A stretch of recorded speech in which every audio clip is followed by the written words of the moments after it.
Hey you guys, I'm back with another video. Today I picked up me some Chinese food. I had some sweet and sour chicken. I had some chicken fried rice.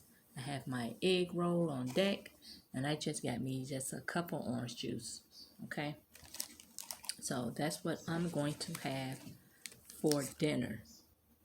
And here's my soy sauce here.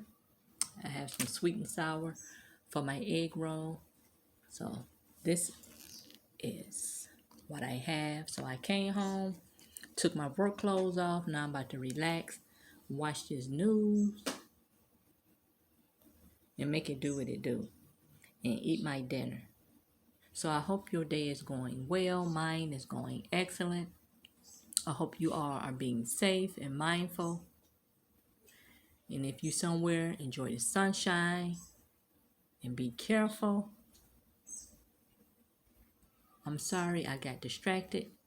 But anyway, I'm about to enjoy this, you guys. They gave me a lot of rice here. Still see the steam out of there. So, yeah, this chicken fried rice. I don't like the shrimp fried rice because the shrimps are very, very salty. So, I can't eat that. So, once again, I thank you guys for watching. And bye-bye for now.